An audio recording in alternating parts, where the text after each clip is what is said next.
Tails.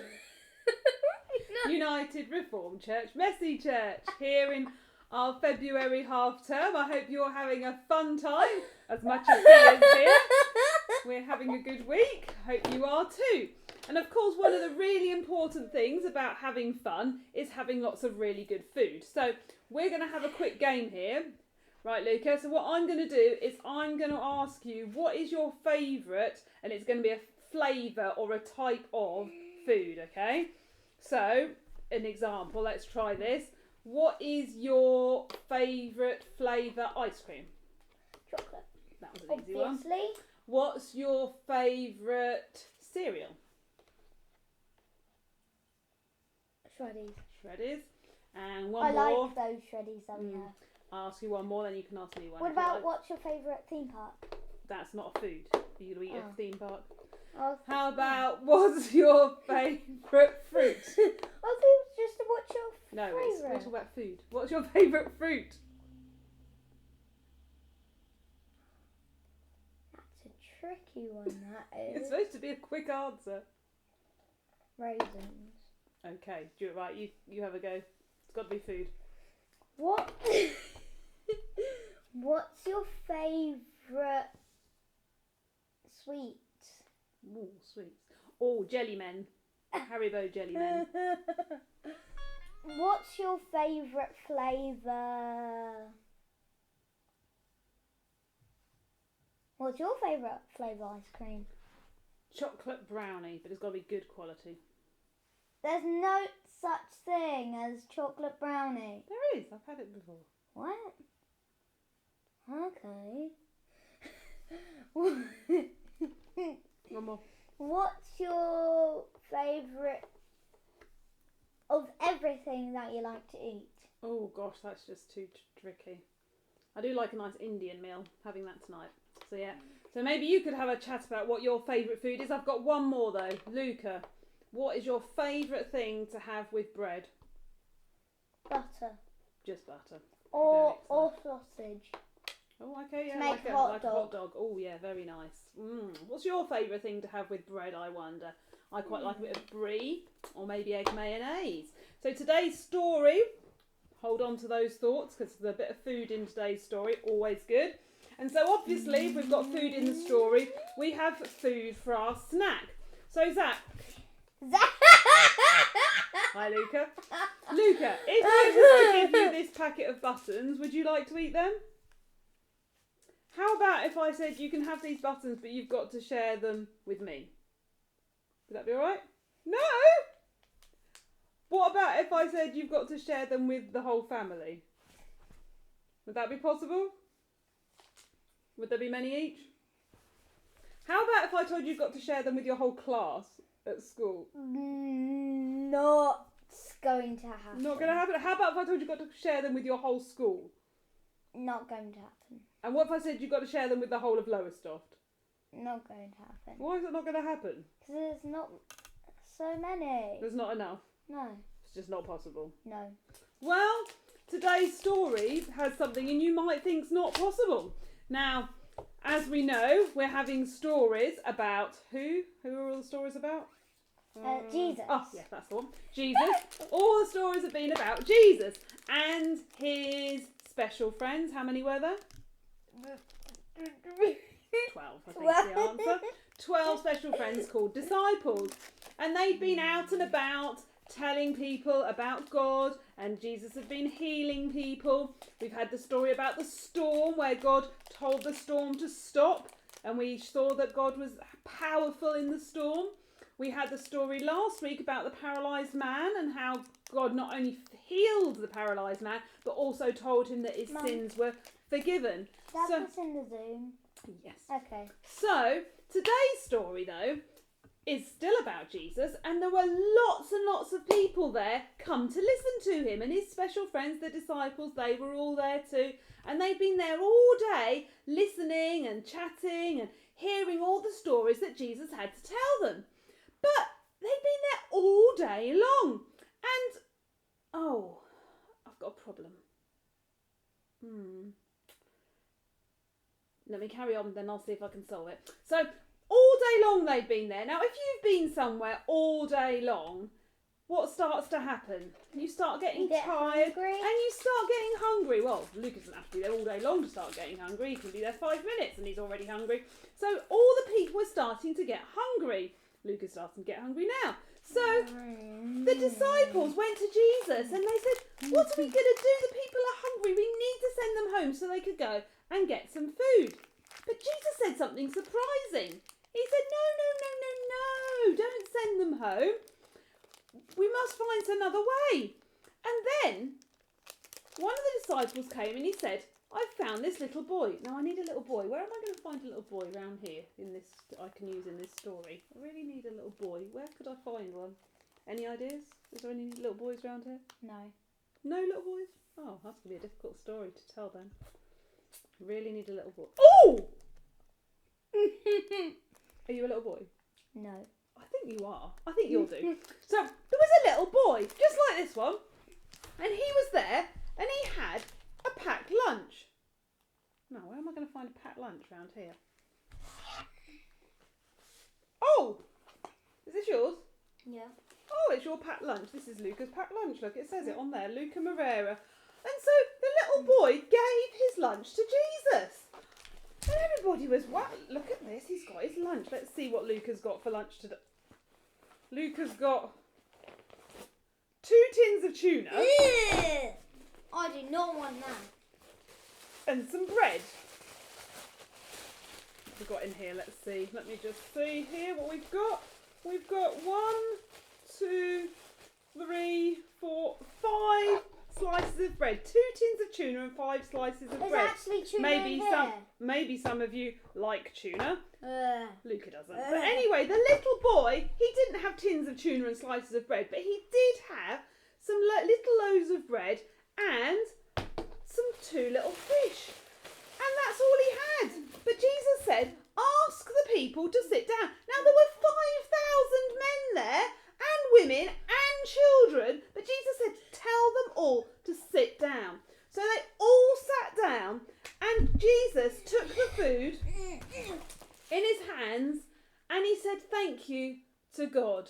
He thanked God and he blessed the food. And then he started giving the food to the disciples, and he asked the disciples to give the food to the people.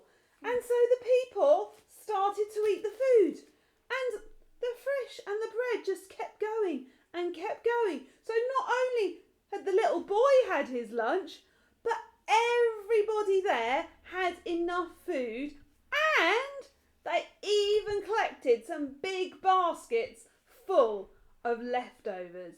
Now, wasn't that an amazing thing? God knew what all the people needed, and he provided what they needed at that time.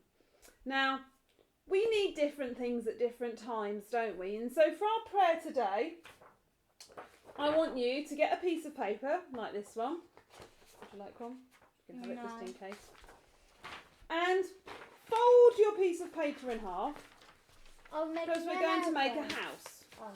Okay, because one of the things we need is somewhere to live, isn't it? We need food, like the crowd did in the story, but we also need somewhere to live. So this can be your house, okay? And you can get some pens, and you can just quickly draw the front of your house. Maybe later on, if you want to make it look better, you can do. But for now, I'm just going to draw a door and a window on the front of my house, okay? And maybe you can make it look much better than mine. But then inside your house, we're going to put today's prayers. Now, we've got all sorts of prayers that we can pray, but we've talked a lot about how we can sometimes say thank you, we sometimes say sorry, and we sometimes say please. So I want you to take a bit of time now inside your house, the house we know that God has provided us with somewhere to live, to first of all write thank you to God for some of the things that he's provided for us. So you might want to say thank you for the food that you've already eaten today. You might want to say thank you for your house. You might want to say thank you for your family. Or for how to travel. We might want to say thank you that we can have different ways of travelling around, even though we might not be able to go very far at Like the a moment. plane. We can thank God that there are people that can make these things. I made a paper plane. And we need to say thank you for all the things that God has provided for us. Maybe you're well and healthy at the moment and you want to say thank you that you're feeling well and that you've got good health. Okay? And then we're going to say sorry. So I've done my thank you. Then underneath you can write some sorries. So maybe we need to say sorry that sometimes we don't look after the things that God gives us. God provides us with many good things, but sometimes we don't look after the things very well, do we? So we might want to say sorry for not looking after the things that we have.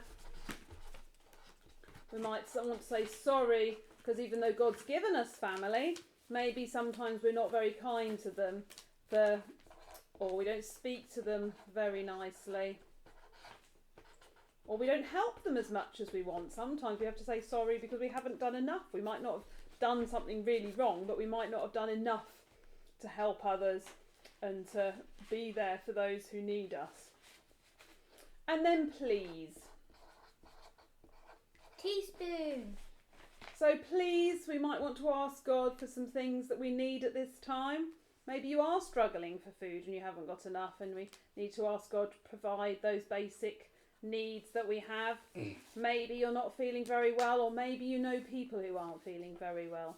We know there are a lot of people not well at this time, and so maybe you want to put some names and ask God to be with the people that you know who haven't been very well. So I'm going to put some names now of people who I know haven't been very well and need a bit of God's healing touch. So God, please be with those people. And please, maybe we want to say please for our nation, that the right decisions would be made and that lockdown would be finished at the right time. And so we thank you, God, that you give us all that we need, that you know what we need and when we need it, just like you knew that the crowd needed feeding and you provided the things for them. Sorry that sometimes we don't look after the things that you give us, and please help us to help one another. In Jesus' name, Amen. Fantastic. Now, today's activity, going to have to pay attention for this because the boy had some fish. And so we're going to, you should have some little fish like this, which you can decorate. You can get your colours and make them look absolutely beautiful. And we're going to make a net to catch them in, because in Bible times there would have been fishermen catching the fish. So what you need to do is get another piece of A4 paper and you need to fold that in half. Okay, so we're going to fold it in half long ways like that, okay, and then fold it long ways again. So I've got it twice. Now here's the tricky bit. You're going to have to pay real attention to this. So you need to find about 1 centimetre along and cut till about 1 centimetre. Don't cut right to the end, okay? Turn upside down, and then about 1 centimetre away from your last cut, cut again.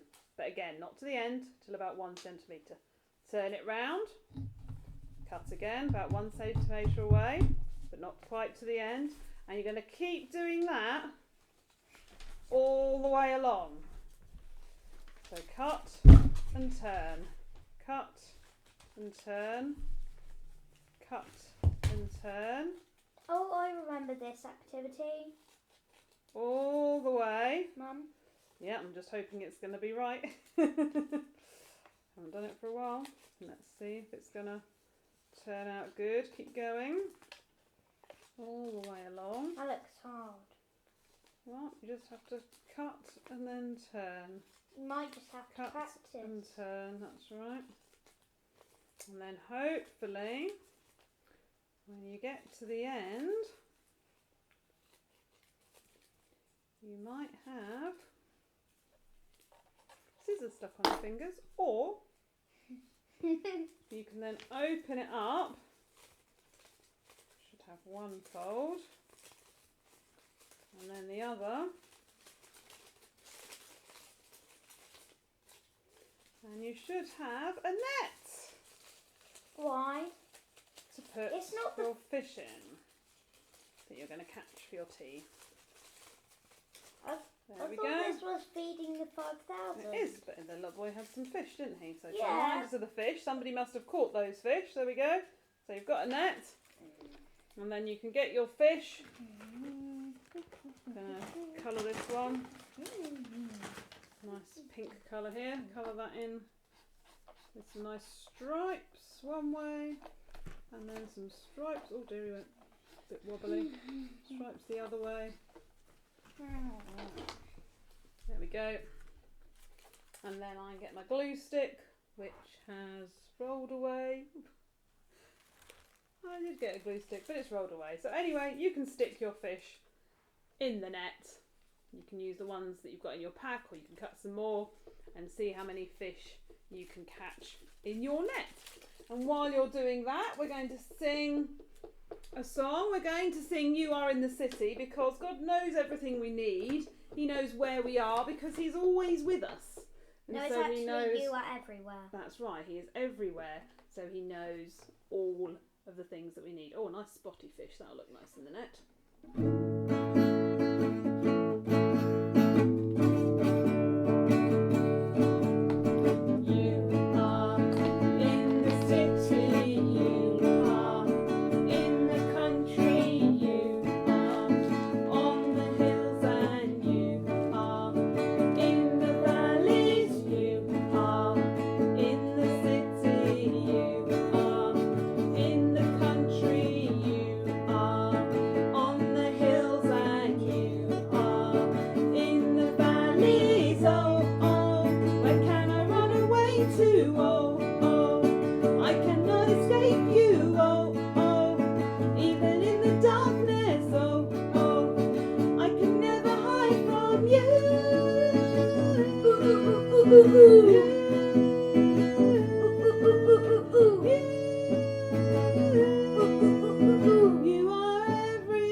Fantastic! Well, I hope you've managed to make a great net of fish, and have a good rest of your week, and we'll see you again next time. Bye.